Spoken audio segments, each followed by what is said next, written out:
I'm back again here, my fellow colleagues here, trying to explain the war in Middle East and the war in Eastern Ukraine.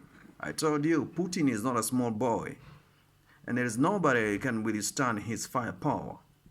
He spoke recently and said, we cannot be maimed. We cannot accept nuclear-armed Ukraine, where our language is spoken. Ukrainians and Russians, they are the same people. Putin has put it clear. He doesn't mind about West. Sanctions will not intimidate him. If he take Ukraine, he has a population of about 200 million people. He has gas. He got minerals. He got everything you might think of. Technologies, he got everything. After Ukraine, Tajikistan, Turkmenistan, Armenia and Georgia, Latvia and Estonia, they will be the next. He will inflate mercenaries, and Putin will reclaim back the lost glory of the Soviet Republic. We have been dominated by the Western for so long. This gay leadership is giving us shit, man.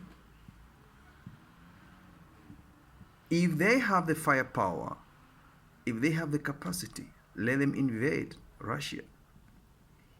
I told you, Russia has smallpox germs. They have biological weapons located in an undisclosed place. Nobody knows about it, but the KGB operatives and the oligarchs, they know.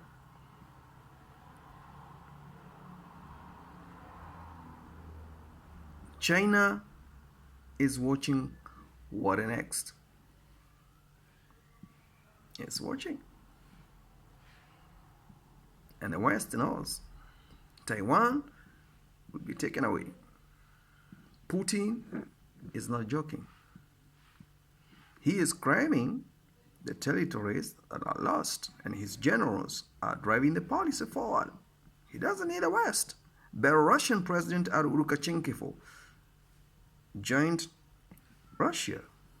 They are claiming lost territory. They are claiming lost territories. That is a communist. It's not capitalism.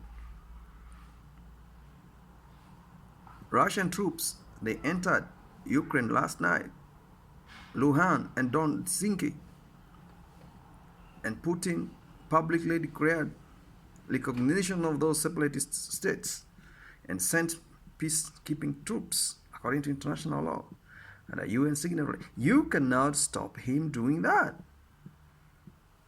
Time has come. Putin knew Joe is not Trump. He knew.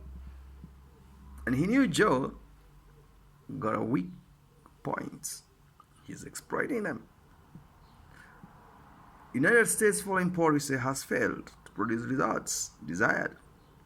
They played games with Kiev, inexperienced soldiers to fight. Comedian turned president cannot bring diplomatic ties. We need people with experience.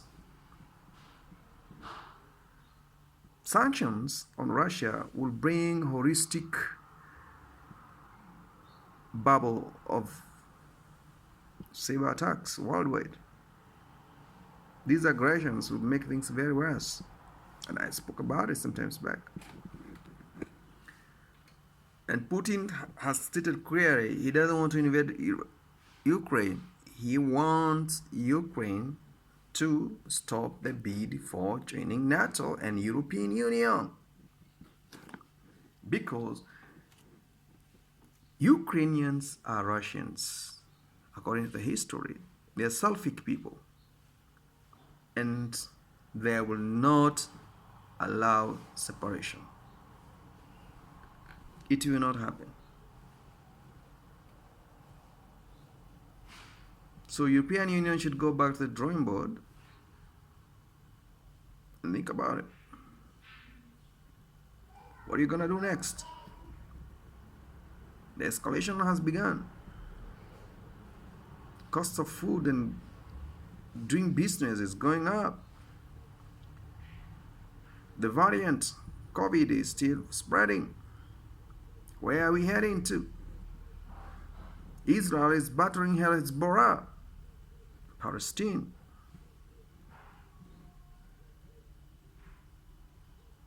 This is serious. It's not a joke. It's not what you think it is. It is something else. It's something else.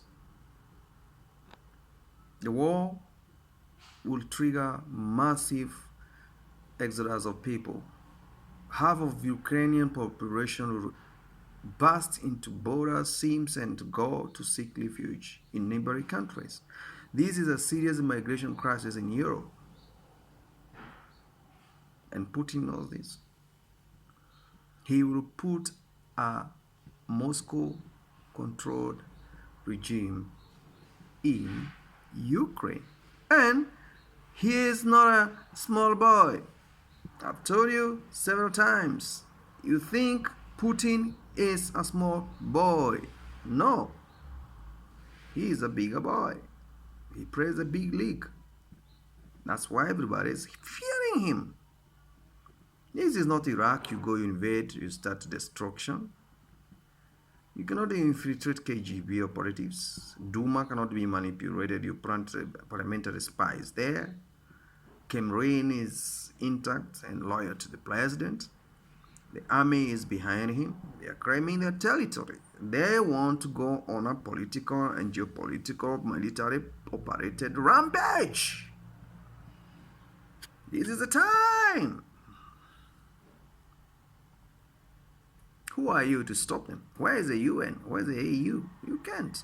Toothless dogs. Even China is watching carefully.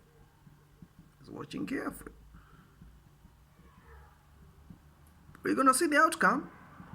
I do believe in case any of the Baltic nation is attacked, that is World War III breaking up slowly, gradually to the full-scale standoff, where there will be negotiations to establish one order. We are heading there, folks. What I would advise you is stay in your house, go to the banker, withdraw all the money you have, buy food, buy land, plant your own food. This is the end of it. Once the sanctions are implemented, no any country that is using SWIFT bank system can do any business with Russia unless they operate cash money, which is very difficult because you cannot move millions of money in terms of cash to trade with Russia. It's gonna be extremely difficult. It's like Russia will not export anything. Yeah, that seems too. War is expensive, but that seems too. This is my own personal opinion, and I do believe I'm speaking the reality on the ground. I'm speaking about the reality on the ground. It's happening, and it's going to continue happening. This is not the end of it. Putin spoke about it. Diplomacy failed. A missile of peace was sent to him, and it completely crashed. That is what he wants, and he has to get it. Long live Putin. West must get out of Ukraine. They cannot plant nuclears at your yard. No. I recommend you to keep on standing still. Stand for what is right, not what is wrong, what is right. Russians and Ukrainians, they are the same people. It's their sovereign will. It's their customized way of living must not be divided by the pro-infiltrated government in Ukraine. Putin is not doing wrong. Why did America invade Iraq? Did Putin impose sanctions on them? Did Putin send troops? He had the power to do that, but he didn't because he had no agenda. None of his agenda was attacked. None of his political stand was attacked. None of his economic endeavor was thwarted.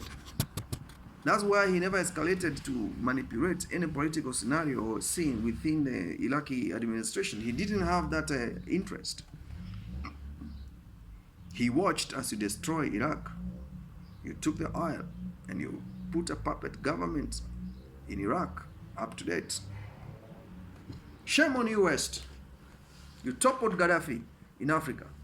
Russia did not interfere. It never said anything. Putin never spoke in regard to anything to do with Libya. You toppled the government, you destroyed the African Union dream, you implanted your own government. Look at Libya today, it's a mess. But you cannot do that to this beautiful smiling motherfucker who looks awesome with his arsenal, smiling, man, by the border waiting to invade, full-scale blood war, nigga. And Germans did good. They sent mockery gift to Ukraine. Bunch of helmets, man. Protect yourself. Me, I'm getting money with the Nord Stream 2 project from Russia because I want stable source of energy production in my fucking country. Germans, they don't want war. They know what it means. They will not go that direction. They are not interested with that. And don't try to intimidate them or to force them to accept your policy. West, come on. Germany is one of the largest economies in Europe. It needs oil. It needs energy stability. It cannot just abandon Nord Stream 2 because you want. Are you going to be able to construct a pipeline from North Atlantic all the way to Germany to supply oil? When will that happen? Putin is doing obligation of the Russians. It's territory, geographical and political and economic and social territory. The Ukraine, the Western behaviors are corrupting the Eastern Europe societies. Putin cannot allow that shit to continue. He can't. And he will not. Democracy has failed. Intimidations are in place. Sanctions is a reality. But Putin doesn't need West. Doesn't need West. He got his own operatives and he knows how to operate. Hit that subscription button. Give me more shares and likes. Write me an email and explain to me what is your opinion, and I'll be grateful.